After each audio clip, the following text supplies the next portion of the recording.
All right, you're with the newly crowned world champion Andrew Moloney, mate.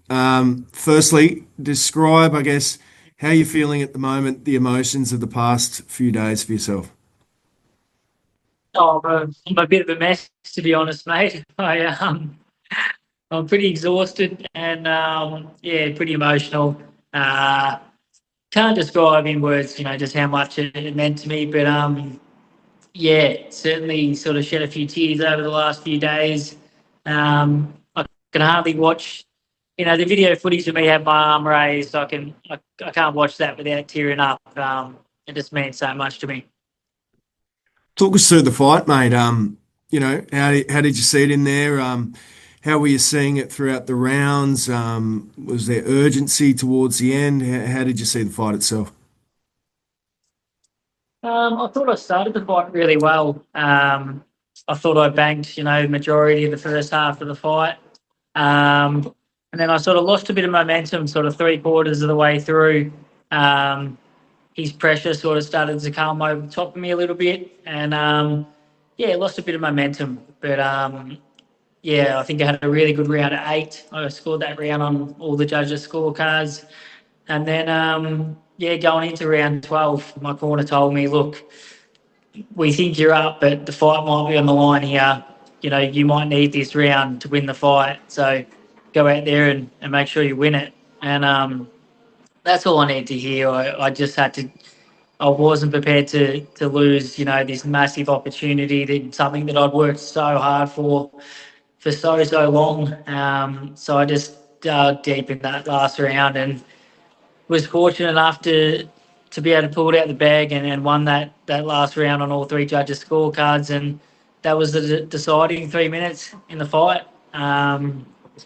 Which is yeah, just I'm so happy about, but it's also scary to think just how different things would be if I didn't pull it out the bag in that last round.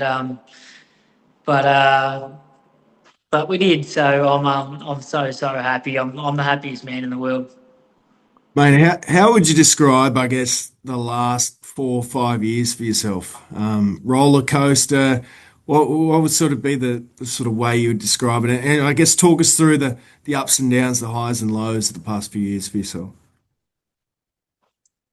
Yeah, it's certainly been a roller coaster, that's for sure. Um, plenty of high. I've had some great moments in my career, but probably more, I guess. You know, 5, 6 years ago, really, were the actually, sorry, more 7 years ago was the real highs. Becoming a world champion for the first time. But then since then, it's I've had a few good wins, but there's probably been more lows than there has been highs, and a lot of disappointments in the game. Twice now, I believe I should have been world champion again, and had that ripped away from me. So it's been pretty brutal the last few years. Been a real test of my will, and really testing me at times whether to keep going and to persevere. But now just so grateful that I did, and that I toughed it out, and I feel like that was just a test, just to see how much I really wanted it. And a lot of those things now that I look back on were really lessons that helped me in the end become world champion again. And this is the best feeling in the world. So I'm grateful for everything now.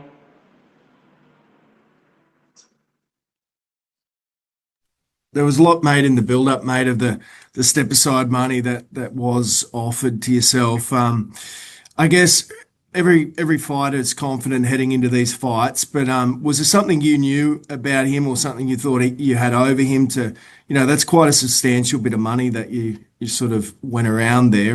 Can you sort of talk to us about the decision making there and I guess the bigger picture or what's at play moving forward for yourself?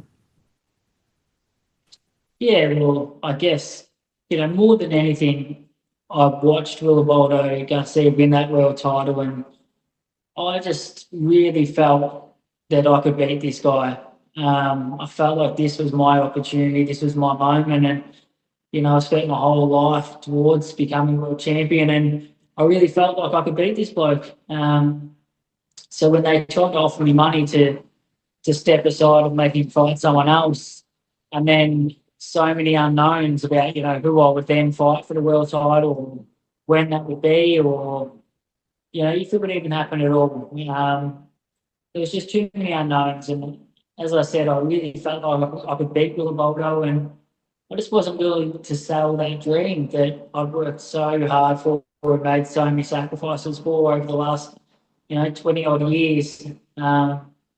So yeah, we had to turn that money down, and backed it myself that I was going to beat this guy, become world champion for a fraction of that money, but banking myself that I'd win this fight, and then those bigger prices, bigger prizes will come in the future now, and yeah, I'm hopefully they will now that I've got that world title. That those that sort of money will come in these next few fights. Mate, I was in Perth when you fought on the Cambosis undercard, and obviously the disappointment there for yourself and that result. Was there ever a moment, I guess, in the past 2 years or so, where you thought that, it's all too much, or I'm willing to step away from this sport? And I guess now that you've won and become a two-time champion, what message would you have for guys that, could be in that similar position that you were in? Yeah, no, well, I mean that day, as you would have saw, I'd had enough at that point. I, as I said again just earlier, that was the second time that I believe I should have been world champion. That was an interim world title for the WBC, but the second time that I thought I deserved to have a world title strapped around my waist, and the judges took it away from me that night. And I was basically at rock bottom that night. I was ready to walk away from the sport. I'd sort of had enough of giving my life to the game and not getting anything in return. And financially, I know how much a loss set you back in this game, and it did. People called me, I was silk and this and that for the way I reacted that night, but that was life changing. Winning that fight would have set me up for the future, would have put me into a world title fight, and some big money.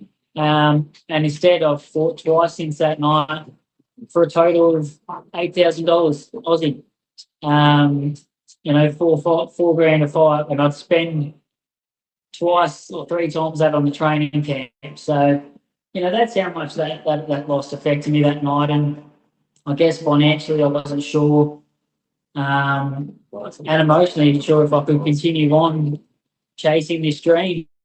But, I'm grateful that I decided to stick tough.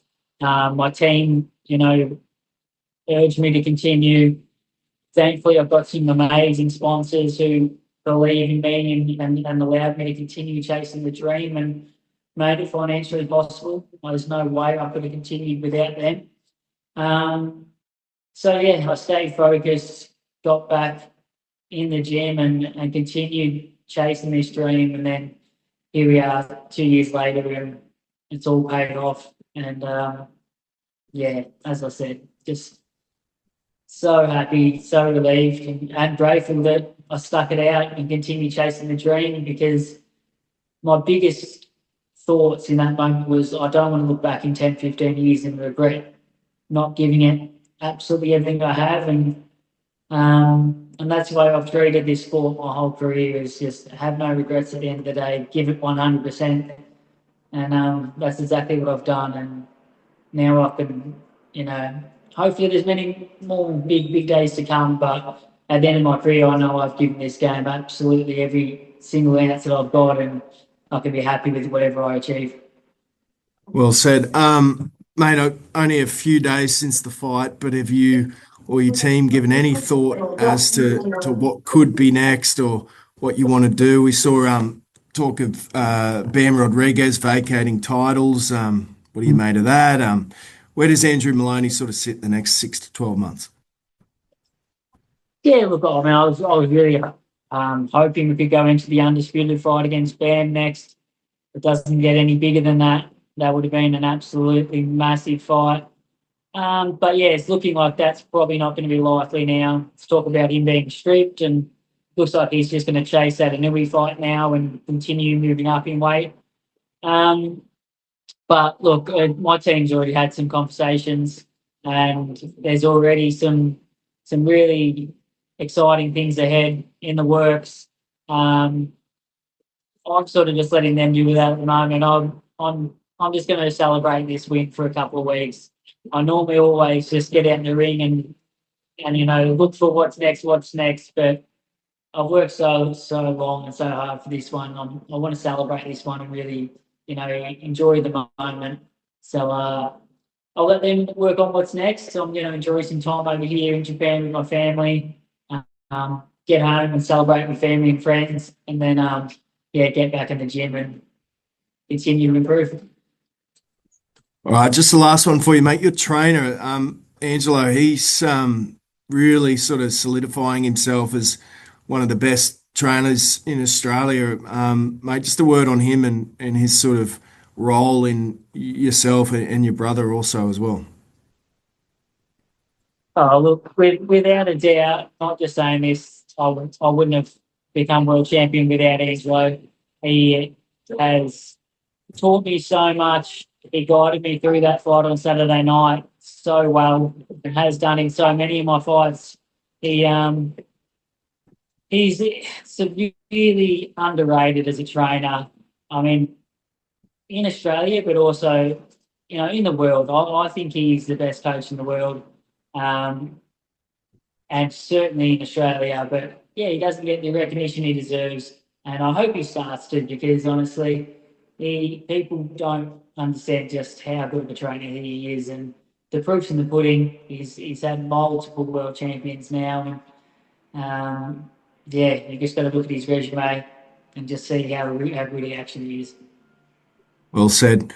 All right, mate. Always appreciate your time. Thanks so much. Congratulations, and we will see you again soon. No, thank you, mate. Appreciate your support, and thank you to everyone back home for supporting me. Yeah, honestly, I see all the messages and everything. I haven't been able to get back to everyone, but thank you so much for your support, and yeah, I really do appreciate it.